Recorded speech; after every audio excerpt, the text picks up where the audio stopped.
Hello, my dear students. We are having next question. That is question number 16. Prove that the force acting on current carrying wire joining two fixed point A and B in uniform magnetic field is independent to the shape of wire. So we are having 2 points, point number A and point number B. Okay, and in between 2 points, we are taking one wire of any random shape. Okay, and this wire carrying current I and is placed in magnetic field B, which is into the plane of paper.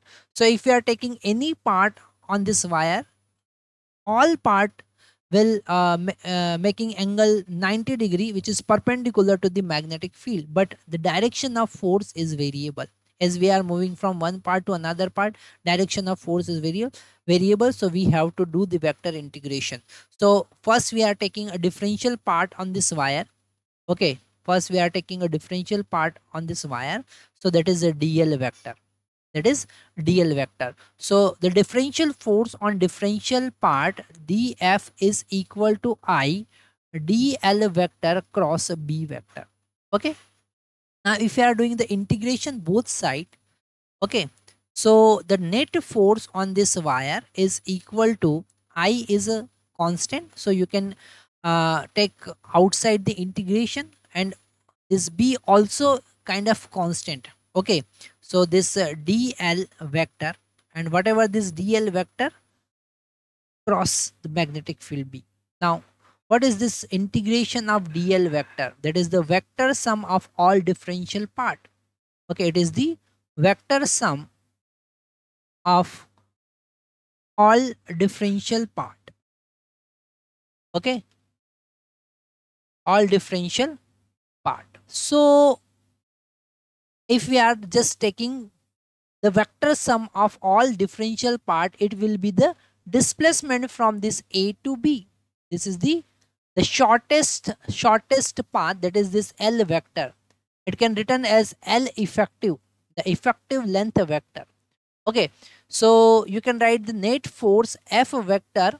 Okay, this F vector, the net force on this wire, F vector is equal to I L vector cross B vector. And what is this L? This L is the effective length between A and B. It is the displacement length between A and B. Okay, the shortest length between A and B. So this L vector can written as the shortest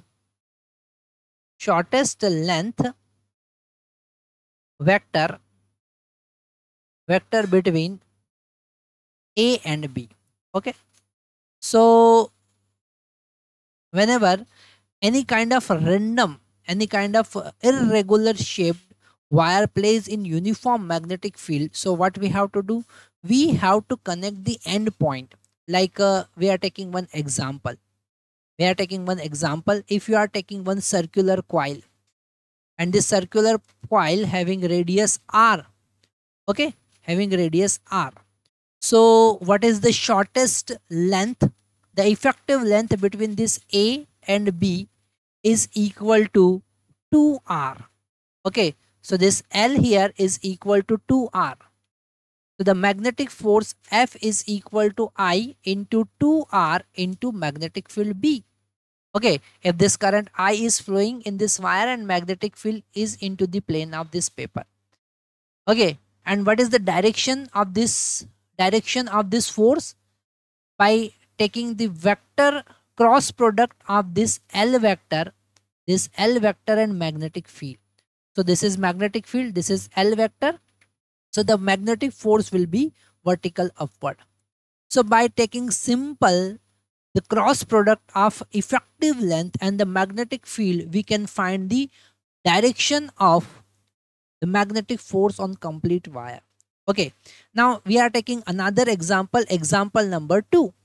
If we are taking a closed loop plays in uniform magnetic field, let us consider this uniform magnetic field is into the plane of this paper and this I current is flowing. So here the L vector is equal to 0 because the shortest length is equal to 0, so the magnetic force, the net magnetic force is equal to 0. Okay, in the last question we have explained, whenever a current carrying loop is placed in uniform magnetic field, it experiences the net magnetic force is equal to 0. The same way we can explain the previous question also, in which we are taking a circular loop, means the shortest length is equal to 0, means the effective length of this wire is equal to 0. That's why the magnetic force also is equal to 0. So it is very very important concept whenever we are having any wire of any curved shape or any random shape, irregular shape. So what we have to do, we have to connect the ends of this wire, okay, and we will find the shortest length vector and the cross product of shortest length vector and the magnetic field into the current I. So you will get the magnetic force on this irregular shaped wire placed in uniform magnetic field. It is very very interesting concept that you have to learn. Still, if you are not able to understand this concept, kindly comment us, so we will explain again it. Thank you very much.